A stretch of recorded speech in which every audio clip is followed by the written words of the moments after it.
কি হয়েছিল একটু বলবেন? মানে আপনাদের মধ্যে তো একটা কিছু হচ্ছিল। আসলে এটা ইন্টারেস্টিং ব্যাপার এটা। তখন আমি এক্সট্রা কাভারে ফিল্ডিং এর জন্য রেডি হয়েছি। আচ্ছা। তখন ম্যাথিউজ আসছে, এসে ওর হেলমেটের ফিতা ছিঁড়ে গেছে। তো ও কাউকে আম্পায়ার অথবা কাউকে কোনো কিছু জিজ্ঞাসা না করে মানে সবকিছু আস্তে আস্তে করতেছিল। আচ্ছা, তো কাভারে ছিল শান্ত ভাই। মোমেন্টাম নষ্ট করার চেষ্টা। হ্যাঁ, তো শান্ত ভাই হইতেছে সাকিব ভাইয়ের কাছে গেছে, যাওয়ার পরে বলতেছে যে ভাই টাইম আউট মনে হয় নেওয়া যেতে পারে এখান থেকে, আপনি একটু আম্পায়ারকে জিজ্ঞাসা করেন। আচ্ছা, তো সাকিব ভাইয়ের সাথে সাথে আম্পায়ারকে বলছে। তো আম্পায়ার হয়তো দুই তিনবার আম্পায়ার কনফিউজ হয়েছে না? হ্যাঁ, আম্পায়ার সাকিব ভাইয়ের দুই তিনবার জিজ্ঞাসা করছে। আম্পায়ারও জানে যে এটা হয়তো বা টাইম বেশি নিচ্ছে অথবা এরকম কিছু, বাট আমাদের ইনফর্ম করে আম্পায়ার নাই। জিজ্ঞেস করছে কি যে আউট কি নিবা কিনা? হ্যাঁ, তো সাকিব ভাইয়ের দুই তিনবার বলছে তুমি কি সিরিয়াস, তুমি কি সত্যি আরে নিতে চাও নাকি পরে আবার তুমি এটা রিফিউজ করবে, আমাকে ক্লিয়ারলি বলো। তো আমাদের ওই ম্যাচটা অনেক ডু অর ডাই ম্যাচ ছিল। Exactly. ওই উইকেটটা আমাদের অনেক ইম্পর্টেন্ট ছিল, একদমই। কারণ ওটা ম্যাচ আমরা হারলে চ্যাম্পিয়ন্স ট্রফিতে খেলতে পারবো না, Exactly. আবার জিতলে চ্যাম্পিয়ন্স ট্রফিতে আমরা থ্রু করবো। এক্স্যাক্টলি। তো সাকিব ভাই একদম সিরিয়াস যে না, এটা যদি টাইম আউট হয়ে থাকে তো আমরা টাইম আউট নিবো। পুরা না? হ্যাঁ, একদম ক্লিয়ার একদম। তো সবাই আমরা এক জায়গায় হইলাম। পরে আপনার মাথায় কি চলতেছিল যে কি হচ্ছে মানে? আমি শুধু দেখতেছি, মানে আমি তো অবাক কি হইতেছে, এটা কি আসলে নিবে অথবা এরকম কি হয়, মানে খুব স্বাভাবিক না, হ্যাঁ, কারণ একদমই। একদম ফার্স্ট এরকম ইন্টারন্যাশনালি আপনি নিউলি অ্যাপেয়ার্ড অলমোস্ট, হ্যাঁ। তাই না? এরকম একটা ঘটনা। তো আম্পায়ার যখন বললো যে ম্যাথিউসকে হাত দেখালো যে তুমি আউট, টাইম আউট, হ্যাঁ। তো ম্যাথিউস বিশ্বাস করতে পারতেছিল না, হাসতেছে। ও মনে করছে যে আমরা ফাইজলামি হয়তো হ্যাঁ। করতেছে। তো একবার সাকিবের কাছে যায় ম্যাথিউস যে সাকিব এটা তো আমি ইচ্ছা করে করি নাই, আমার হেলমেটে ফিরে চলে গেছিল, দেখো হয়তো হেলমেট দেখাই দিয়েছে ওরে। তো সাকিব বলছে আমি কিছু জানি না, তুমি আম্পায়ারকে যে বলো, আচ্ছা, আম্পায়ার যে ডিসিশন দিবে সেটাই। ও সাকিব পরে মুশিবাই কি উইকেট কিপার পিছনে ছিল। তো ম্যাথিউস একবার মুশিবের কাছে যায়, যে বলে যে মুশিক দেখো আমার তো হেলমেট ছিঁড়ে গেছে, আমি তো কিছু বলি না, তুমি একটু বুঝাও, একটু বলো কিছু। মুশিক বলছে আমি তো কিছু জানি না, কারণ যেটা আমাদের বাই ল যে Exactly. এটা আউট, তো আমরা অবশ্যই সেটার জন্য যাবো, কারণ এটা আমাদের ডু অর ডাই ম্যাচ, এখানে ইমোশনের কোনো কিছু নাই। একদমই না। তো যখন আউটে দিল, মাঠের বাইরে যে হেলমেট টেলমেট পিকা মারতেছে, এটা কি আপনারা দেখতেছেন আবার মাঠ থেকে? এভরিথিং সবকিছু সিচুয়েশন অন্যরকম ছিল, একদম। একদম ইন্টারেস্টিং বিষয় একদম। সবাই আমরা হাসাহাসি করতেছিলাম এসে, তো সত্যি অনেক মজার ছিল বিষয়টা। তাই what happened after this out? Dressing রুমে ফিরে যাওয়ার পর এটা তো অনেক ডিসকাশন, ওইদিকে গালিগালাজ করতেছে বাংলাদেশকে। সেটা প্রেস কনফারেন্স অফিসিয়ালি আমি প্রতিবাদ করেছিলাম, অ্যাঞ্জেলো ম্যাথিউস আমার প্রশ্নের উত্তরও দিতে পারেনি ওই সময়টায়। যাই হোক, ওটা ডিফারেন্ট ডিসকাশন। আপনাদের মজাটা কেমন ছিল বা আপনাদের ডিসকাশনটা কি ছিল যখন খেলা শেষ হলো, বাংলাদেশ জিতে গেল, তখন আসলে কি মজাটা ছিল? ফার্স্ট ইনিংস শেষে যখন আমরা ড্রেসিং রুমে যাই, তখন হ্যাঁ। আমরা জানতাম যে ওরাও এরকম কিছু করতে পারে, আচ্ছা, মানে যে কোনো কিছু হয়তো বা বোলিং করতে যে একটা বার্নকান্ড যে আউট ঝামেলা একটা করবে, হ্যাঁ, হ্যাঁ। কিছু একটা করতে One পারে। তো batting আমরা সবাই ড্রেসিং রুমে যে সবার ভিতরে এই কথা ছিল যে আমরা এমন কিছু করবো না যাতে ওরা রিভেঞ্জ অথবা এরকম টাইপ কিছু করে। তো আমরা সবাই সতর্ক ছিলাম, এবং দেখছে সাকিব ভাইরে ম্যাথিউস আউট করার পরে কি রকম একটা সেলিব্রেশন দিচ্ছে, টাইম আউট হ্যাঁ, এরিয়া দেখাইছে। একদম। তো ম্যাচ শেষে আসলে ওরা হয়তো বা আমাদের সাথে হ্যান্ডশেক করে না, এরকম কিছু একটা ছিল, হ্যাঁ, অথবা এরকম ছিল এটা। ম্যাথিউস আসলে অখেলার সুযোগে। হ্যান্ডশেক করতে, যেটা একদমই ঠিক করে নাই।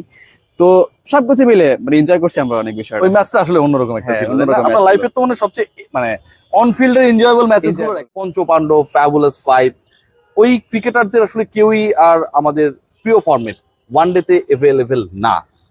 আমি একটু আপনাকে রিলেট করতে চাই যে আপনার নামের সাথে যার নামটা সবচেয়ে বেশি মিল, তামিম ইকবাল খান, তিনি অ্যাভেলেবেল না থাকার পরেও ওই তামিমটা আসলে আমাদের স্কোর কার্ডে, স্কোর বোর্ডে, আমাদের টিভি স্ক্রলে সব জায়গায় আমরা দেখি। তামিমকে ধরে রেখে তানজিদ হাসান তামিম আসলে তাকে কতটুকু গ্লোরিফাই করতে চায় আপকামিং ডেজে? আসলে সত্যি কথা বলতে ফার্স্ট অফ অল আলহামদুলিল্লাহ, কারণ আজকে বাংলাদেশের হয়ে খেলতে পারছি। আমি যখন ক্লাস 4-5-এ পড়ি 2008-9 সালের দিকে, তখন বাংলাদেশের খেলা মানে টিভির সামনে বসতাম, এবং প্রথমেই তামিম ভাই ওপেন করতে আসতো। তো সেখান থেকে আমার ক্রিকেটে আসার প্রতি আগ্রহটা আরো বেড়ে গিয়েছিল, কারণ এমন কোনো ম্যাচ না যে তার ম্যাচ আমার টিভিতে দেখা হয় নাই। আচ্ছা, তো আজকে সেই জায়গায় আমি বাংলাদেশের রিপ্রেজেন্ট করছি। ওপেনিং এ কি আপনার আইডল তামিম ইকবাল? হ্যাঁ, অবশ্যই। আচ্ছা। এটা সবসময় আমি বলে আসছি। আর সেই জায়গায় আমি আজকে বাংলাদেশকে রিপ্রেজেন্ট করছি, বাংলাদেশের হয়ে আমি ওপেন করতে নামি, তো এটা সত্যিই অনেক ভালো লাগার বিষয়। আসলে আল্লাহ যা করে ভালোর জন্য করে, আল্লাহর ইচ্ছা ছাড়া কখন এটা সম্ভব হইতো না। আর আজকে এখানে ওপেন করার পিছনে আমার নিজের দায়িত্বটাও বেড়ে গিয়েছে, কারণ তামিম ভাই যখন ওপেন করতো, তামিম ভাই এখন আমাদের লিজেন্ডারি প্লেয়ার, আমাদের দেশের জন্য, আমাদের দেশকে আজকে এই 5 জন আমাদের দেশকে আজকে এই জায়গায় নিয়ে আসছে। তো তারা আজকে বাংলাদেশকে যে জায়গায় রেখে গেছে, আমাদের দায়িত্ব সেখান থেকে আর এক স্টেপ কিভাবে আমরা উপরে চাইতে পারি, আমাদের সেভাবেই কাজ করা উচিত, আমরা যাতে এখান থেকে আরো পিছনে না যাই। তো আমাদের এই জন্য আমাদের দায়িত্বটাও বেড়ে গিয়েছে। সবাই সবার দায়িত্বটা যদি আমরা ভালোভাবে পালন করতে পারি, সেভাবে হার্ড ওয়ার্ক করি, তো আশা করি বাংলাদেশ সেখান থেকে আরো এক স্টেপ উপরে যাবে। তামিম, আমরা যদি খেয়াল করি বাংলাদেশের ওয়ান ডে সেট আপের গুরুত্বপূর্ণ সদস্য ছিল সিনিয়র তামিম। তোমার ওপেনিং আইডল, আপনার ওপেনিং আইডল আপনি করেই বলা উচিত, পার্সোনাল সম্পর্ক অন্য জায়গায় আমাদের। ইম্পর্টেন্টলি আমরা যদি খেয়াল করি যে হাইয়েস্ট রান গেটারও হচ্ছে ওই ফরম্যাটে হচ্ছে বড় Tamim. So almost you are having 15 years in the national team. ইনশাআল্লাহ আমরা আশা করতে পারি যে আপকামিং ডেজে আপনি খেলতে পারবেন। আপনি কি ওই লক্ষ্যটা তাড়া করবেন কিনা, বা প্রথম 10,000 ক্লাবে ওয়ান ডেতে অ্যাটলিস্ট মেম্বার হওয়ার যে স্বপ্ন, সেই রকম কোনো স্বপ্ন বা লক্ষ্য আপনি সেট করেছেন কিনা বা করবেন কিনা? ডেফিনেটলি আপনার সেই ক্যাপাবিলিটি রয়েছে তামিম। আসলে দেখেন, আমি কখনো এত দূর চিন্তা করি না, আমি জি। সবসময় প্রেজেন্টে থাকার ট্রাই করি। Okay. আমি চেষ্টা করি যে প্রত্যেক ম্যাচ বাই ম্যাচ আমি টিমকে ভালো কিছু কন্ট্রিবিউট করার।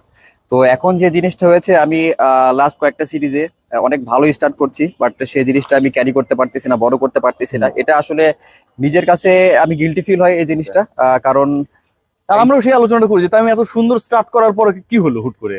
দেখেন, ইন্টারন্যাশনাল লেভেলে স্টার্টিংটা অনেক ইম্পর্টেন্ট। একদম। স্টার্টিংটা অনেক একটা হার্ড একটা জায়গা একটা, জি। মানে শুরুটা করতে একটু কষ্ট হয় সবার, জি। বাট সেই জিনিসটা আমি ভালোভাবে উতরে যাওয়ার পরে মাঝখানে যে মিডল পিরিয়ড, যেখানে আরো সবার খেলা ইজি হয়ে যায়, একদম। সেখানে আমি ফল করতেছি। তো ঝামেলাটা কি হয় তামিম, মানে যদি শেয়ারেবল হয় then বলতে পারেন। এমন কিছু না, আমি মনে করি যে সেই জায়গাটাতে আমার কিছু সময় দেওয়া দরকার আচ্ছা।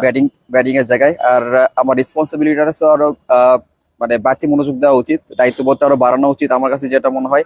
আর ভালো শুরু করার পর যদি আমি নিজেকে কয়েকটা ওভার সময় দেই মিডলে, তাহলে আমার কাছে মনে হয় সেটা আমার জন্য আরো ভালো হবে। তামিম, আপনি যখন প্রথম ন্যাশনাল টিমে ঢুকলেন, খেললেন, বিশ্বকাপটা খুব তাড়াতাড়ি সময়ের মধ্যে খেলে ফেলেছেন।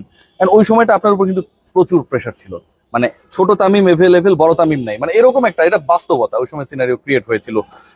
ওই সময়ের তামিম আর এই মুহূর্তে 2025 সালের এই যে ঈদের সময়ের তামিম, এই দুই তামিমের মধ্যে আসলে ম্যাচুরিটির জায়গাটা পার্থক্যটা কোথায় দেখেন? তখন তো বুক ধরফর করতো, টেনশন হতো, এখন কোথায় দেখেন নিজেকে? আসলে ওয়ার্ল্ড কাপ সত্যি কথা বলতে একটা ভালো একটা অপরচুনিটি ছিল আমার জন্য, মানে ভালো কিছু করার, যদিও করতে পারি নাই।